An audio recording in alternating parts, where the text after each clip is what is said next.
Bismillahirrahmanirrahim. Rabbi shrah li sadri wa yassir li amri wa hlul 'uqdatam min lisani yafqahu qawli. Allahumma shalli wa sallim ala habibika Mustafa sayyidina Muhammadin wa ala alihi wa sahbihi asma'in nama ba'du. Begitu seterusnya mereka bikin paradok-paradok yang aneh, tapi itu menjadi pelajaran. Bapak saya Ki Nur Salim itu senang baca anekdot Nasiruddin Koja.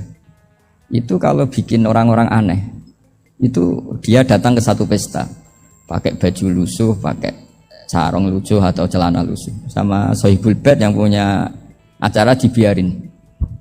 Setelah dibiarin dia pulang pakai jas, pakai dasi, pokoknya keren, dihormatin, pakai alpat, pokoknya dihormatin, silahkan.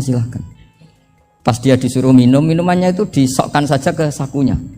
Jas, kamu harus minum yang banyak karena kamu yang dihormati, bukan saya. Terus makanannya semuanya diletakkan di saku, ada apa? Ayo kamu makan yang banyak. Alpatnya juga gitu, dikasih sate apa? Ayo kamu makan yang banyak. Mereka tidak melihat saya, melihat kamu. Akhirnya orang satu pesta itu istighfar semua, berarti kita ini salah. Terus dia pidato, kenapa kamu uang gitu? Tadi saya datang, orangnya sama.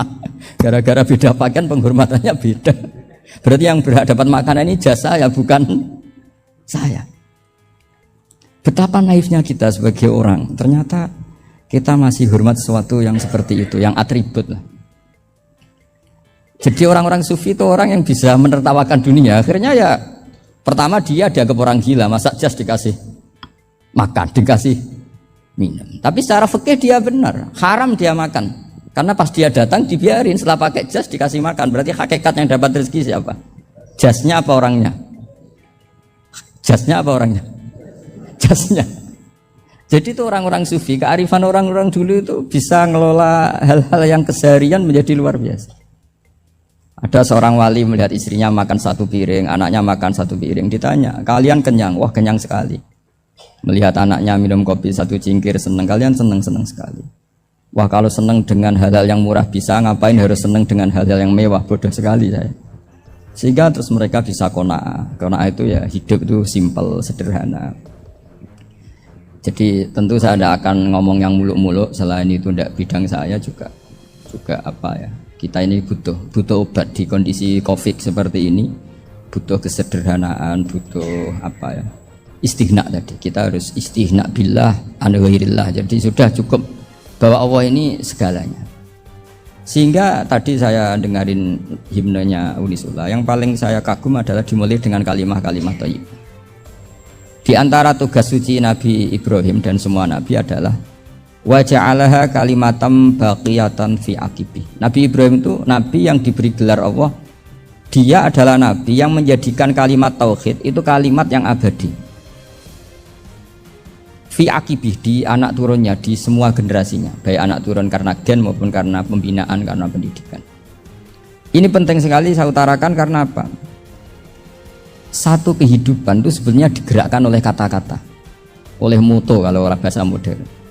Sehingga banyak ulama mengatakan al-ibarat qutun li'ailatil mustami'in, bahwa redaksi atau moto atau pegangan hidup itu penggerak kehidupan.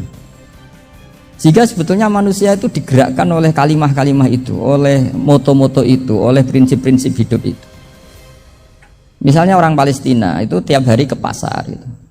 Mereka ke laut itu, ditanya kenapa tidak takut tembak Israel, jawabannya lucu, kena tembak ya mati, nggak makan ya mati, nggak kerja ya mati, ya sudah sama-sama mati ya mendingan aktivitas normal.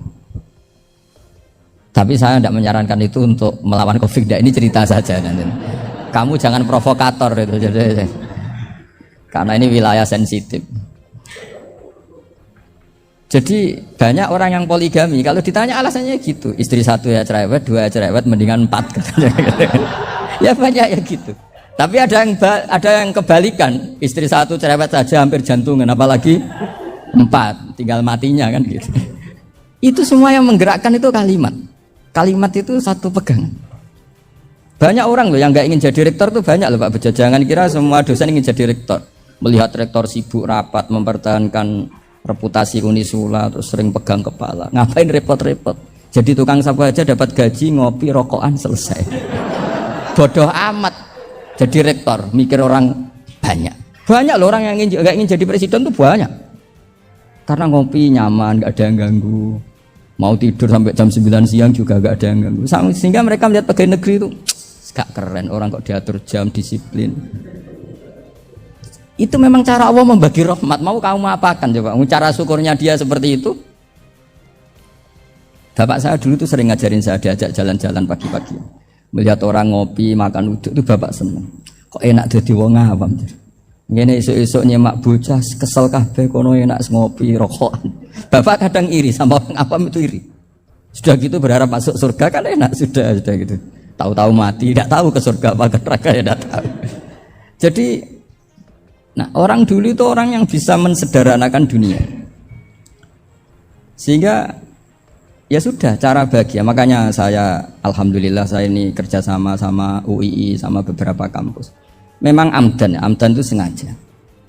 Kampus itu ya punya sistem yang nggak bisa mewakili sistem kiai. Kiai juga punya sistem yang nggak terwakili oleh kampus, juga sebaliknya saling melengkapi. Saya sering ketemu rektor UII, rektor kampus-kampus Islam. Mereka cerita, Gus pendidikan pondok harusnya dimodernkan gini-gini. Saya bilang, kalau pondok modern kayak kampus itu nanti saya ketemu Allah tidak bisa jawab. Kenapa Gus? Saya beri contoh gini. Kalau misalnya perempuan perawan lah atau apa saja, pokoknya perempuan, mau tanya tentang menstruasi atau haid. Kalau semuanya sistem kampus, dia harus kuliah dulu. Registrasi dulu, kuliah dulu, bayar dulu. Dan dapat jawabannya nunggu mata kuliah pas itu. Bandingkan kalau sistem pondok, saya tuh sering ke pasar sama anak saya dicegat sama ibu-ibu. Gus, anak saya ngalami gini-gini, keluar darah terus menerus, nggak 6 hari tapi 1 bulan penuh. Itu hukumnya apa Gus ya? Nanti saya mau sowan ke jenengan. Nggak usah sowan, di sini aja. Ya sudah, sebelum mengeluarkan darah yang rutin seperti itu biasanya haidnya berapa hari? 6 hari ya sudah ikut yang 6 hari, yang lainnya istighatsah. Ngoten tok Gus, ya udah ya. Begitu terus di masalah udhiyah. Ya coba kalau semuanya pakai sistem kampus, daftar dulu, bayar dulu. Jadi ini nggak ada jawabannya, nunggu mata kuliah itu. Baru dapat jawaban. Itu biasa nggak sholat bertahun-tahun karena belum ada jawaban tentang itu. Ya itu kalau misalnya orang mati, tahunya cara memulasara jenazah itu nunggu kuliah dulu, pas mata pelajaran itu dulu, baru menangani orang mati. Berarti orang mati itu tergeledak semua. Tapi kalau kiai kan enggak. Kesini orang mati terbakar, kalau dimandiin malah badannya copot-copot, itu gimana hukumnya? Ini ada orang mati Gus Kendat, ini disolati apa enggak? Ada orang mati oplosan ya, itu disolati enggak? Saya sering ditanya gitu. Enggak usah registrasi Pak Rektor. Gak usah registrasi, gak usah daftar, gak usah seminar. Makanya kalau orang kampus wani kiai itu ya kualat tenang gitu, karena ini yang on time ya. Tapi pondok seperti saya ya ikrar seikrar-ikrarnya. Pentingnya kampus karena melatih efisiensi waktu, disiplin, tata kelola manajemen, sehingga kita ya hormat. Tapi tadi kita harus saling melengkapi, sehingga saya tunjukkan ke publik bahwa saya hormat sekali sama polisi, sama tentara. Coba kita bisa apa ngadepi bandar narkoba kalau enggak polisi? Bisa apa coba menjaga NKRI kalau enggak tentara?